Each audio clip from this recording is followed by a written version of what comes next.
Hello students. Now today we will start with the new chapter alcohol, phenols and ether, and first we'll take the reasoning questions of alcohol, phenols and ether. The first question is ROH is acidic while R-OH is basic. Why?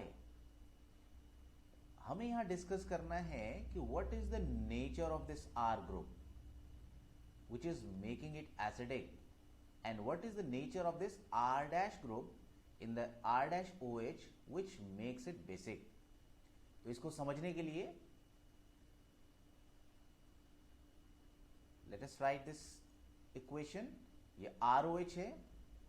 This will be acidic when oxygen pulls electron from hydrogen and it will become negative ion,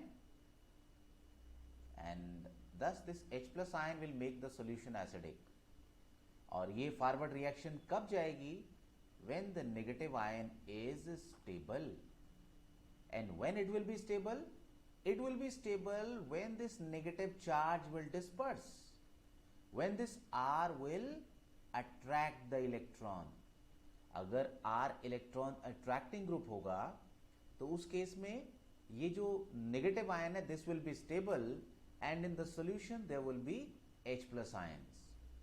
इसको हम बच्चों initially ऐसे भी कह सकते हैं, if R is electron attracting group it will attract electron from O and which in turn attract electron of this OH bond and facilitates the release of H plus ion. अच्छा, अब R dash OH अगर हमें basic nature discuss करना है, let us see how it could be basic. ये basic तब होगा जब ये R dash O का इलेक्ट्रॉन ऑक्सीजन ले लेगा and thus it will form this R dash as a positive and OH as a negative ion. और ये तब पॉसिबल है जब R प्लस स्टेबल होगा, जो कार्बोकैटायन बना वो स्टेबल होगा, and this stability will depends on the dispersal of charge. So what should be? R dash should be electron repelling group. Primary से ज्यादा सेकेंडरी कार्बोकैटायन स्टेबल होता है, सेकेंडरी से ज्यादा टर्शरी ज्यादा स्टेबल होता है. और इस बात को बच्चों हम ऐसे भी कह सकते हैं in the other way round, if R dash is electron repelling group, this R dash O electron will be taken up by the oxygen and thus it will release as OH minus which will make it basic. इसको बच्चों लिखते हैं answer को. For acidic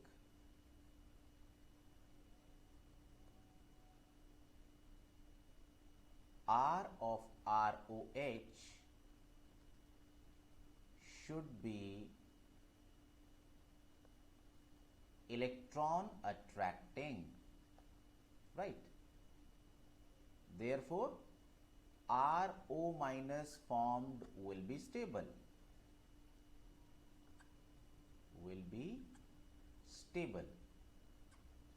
और second case में for R dash OH to be basic, ROH to be basic, R dash should be electron donating. Electron donating कहें या electron repelling कहें, right. Moving to the next question. Ortho nitrophenol has lower boiling point then P. P means para nitrophenol. देखो ortho nitrophenol में क्या होता है बच्चों,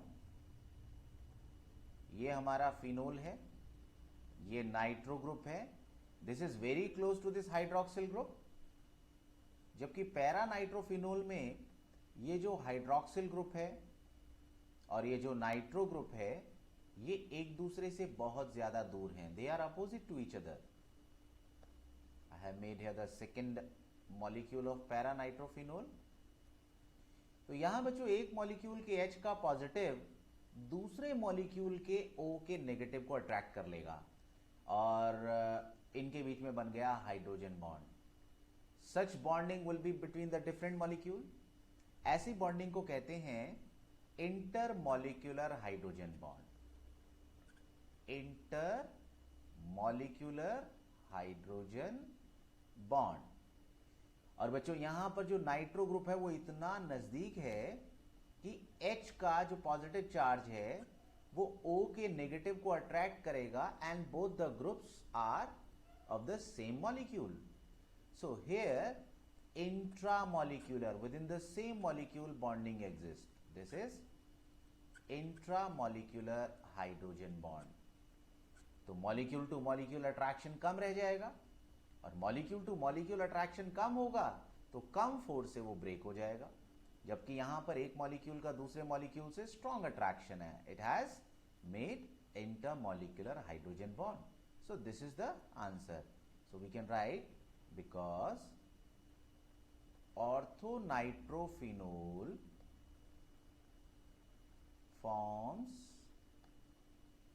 intramolecular H bond,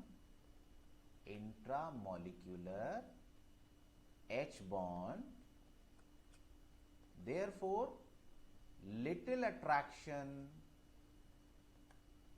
towards other molecule,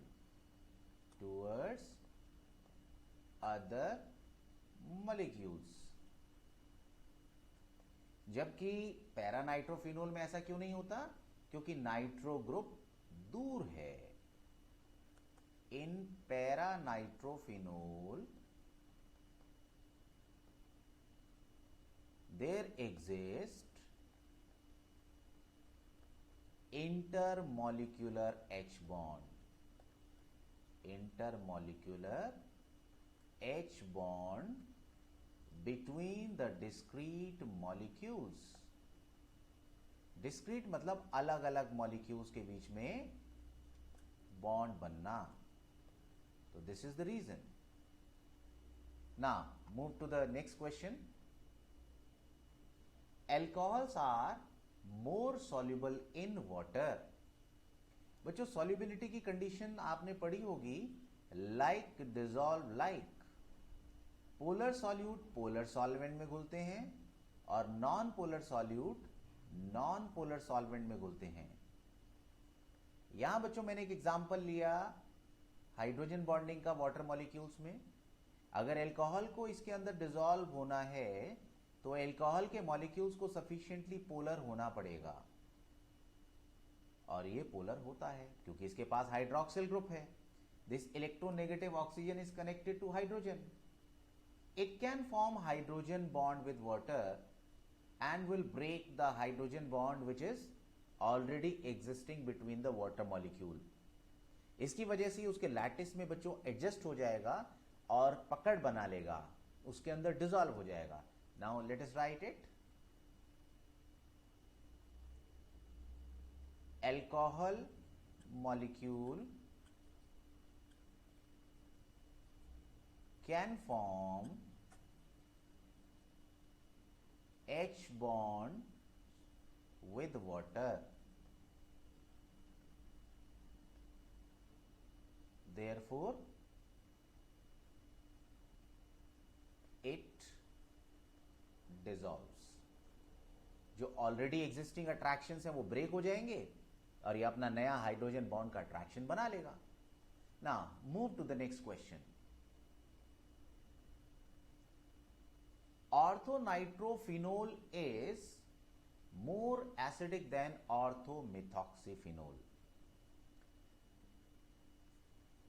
अभी बच्चों एसिडिक और बेसिक के लिए हमने इलेक्ट्रॉन अट्रैक्टिंग और इलेक्ट्रॉन रिपेलिंग या डोनेटिंग नेचर के बारे में डिस्कस किया. हमने पढ़ा कि अट्रैक्टिंग ग्रुप एसिडिटी को बढ़ाता है और अगर R रिपेलिंग हो तो वो बेसिक कैरेक्टर को बढ़ाता है. ऑर्थोनाइट्रोफिनोल, नाइट्रो लगा देते हैं बच्चों यहां पर. इसकी एसिडिटी कब ज्यादा होगी? जब ये ज्यादा से ज्यादा H+ आयन देगा. और ये ज्यादा H+ आयन कब देगा? जब इसका नेगेटिव आयन स्टेबलाइज होगा. यहां पर बच्चों नाइट्रो ग्रुप इलेक्ट्रॉन अट्रैक्टिंग है, बेंजीन भी अट्रैक्टिंग है.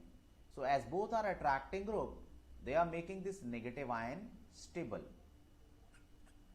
So this one is stable क्योंकि नाइट्रो भी अट्रैक्टिंग ग्रुप है and it is stabilizing the negative ion.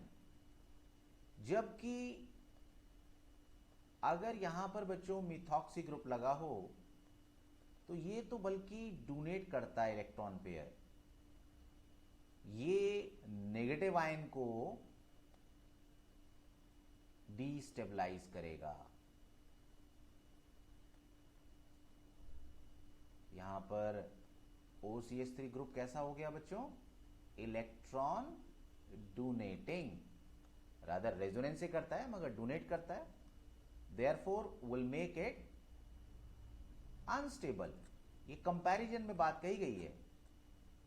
ऊपर नाइट्रो स्टेबिलिटी को बढ़ा रहा है तो OCH3 स्टेबिलिटी को कम कर रहा है. तो कंपैरिजन में ऊपर वाला नेगेटिव आयन स्टेबल है, therefore orthonitrophenol is more acidic. Nitro is attracting, therefore making it acidic. यहां पर ये अनस्टेबल है because OCH3 is electron donating which makes it less acidic. जितना बच्चों नेगेटिव आयन हमारा अनस्टेबल होगा, अनस्टेबल मतलब नेगेटिव चार्ज उसके पास ज्यादा है, that will lead to recombination of H plus and will make it again the same molecule at the back. यहां पर अगर चार्ज डिस्पर्स हो गया तो नेगेटिव चार्ज दोबारा से, क्योंकि डिस्पर्स हो गया है, इस पॉजिटिव को कंबाइन नहीं कर पाएगा. Now move to the next question. Boiling point of alcohol decreases with branching. जैसे जैसे मॉलिक्यूल में ब्रांचिंग होती है बॉइलिंग पॉइंट डिक्रीज हो जाता है.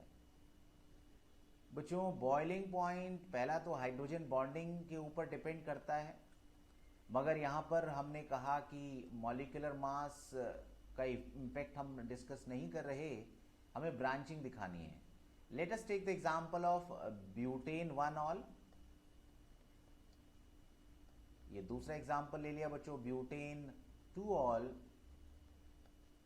And this one is the third 2-मिथाइल प्रोपेन 2-ऑल. यहां पर मॉलिक्यूलर मास सेम है मगर सरफेस एरिया सबका अलग अलग है. ये लीनियर है, सबसे बड़ा सरफेस एरिया. ये ब्रांचिंग हो गई बच्चों, सरफेस एरिया डिक्रीज होता जा रहा है ब्रांचिंग के साथ as the molecule acquires spherical shape. जितना सरफेस एरिया ज्यादा होता है उतना मॉलिक्यूल्स एक दूसरे के कांटेक्ट में ज्यादा आते हैं. मॉलिक्यूल जब स्फेरिकल शेप एक्वायर करता है तो उनके कांटेक्ट्स कम हो जाते हैं. कम जगह से कांटेक्ट होगा तो वंडर वाल फोर्स की स्ट्रेंथ भी कम हो जाएगी. देयरफॉर हम क्या लिख सकते हैं बच्चों? With branching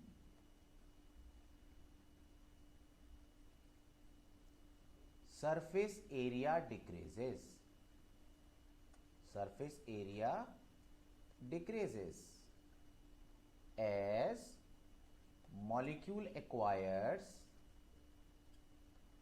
spherical shape. Molecule acquires spherical shape, which decreases the strength of van der Waals force. Which decreases the strength of van der Waals force, hence boiling point decreases. तो branching होगी, boiling point decrease करने लग जाएगा. Next is phenol does not give protonation reaction readily. Protonation का क्या मतलब है बच्चों? ये फिनोल है. प्रोटोनेशन का मतलब है कि ये O electron pair H plus को दे और प्रोटोनेटेड हो जाए. अगर हम फिनोल का रेजोनेटिंग स्ट्रक्चर्स देखें तो इन रेजोनेटिंग स्ट्रक्चर्स में 5 में से 3 ऐसे स्ट्रक्चर हैं जिसमें O के पास पॉजिटिव चार्ज आ जाता है। जब ये इलेक्ट्रॉन डोनेट करेगा ये बॉन्ड टूटेगा, ये वाले इलेक्ट्रॉन यहां आ जाएंगे बच्चों, O के पास प्लस चार्ज आ जाएगा, तो ये H प्लस को अट्रैक्ट नहीं करेगा। As the lone pair is delocalized in the ring, so it will not donate to this H plus, and also we can say this O becomes positively charged and it will repel H plus. तो answer लिखते हैं बच्चों, out of 5 structure 3 have positive charge on oxygen atom which repels the proton. अब जो proton को ही repel करेगा तो protonation कैसे होगा? Like charges repels each other. तो यहां बच्चों हमने 6 तक क्वेश्चंस किए, बाकी नेक्स्ट वीडियो में कवर करेंगे। थैंक यू बच्चों।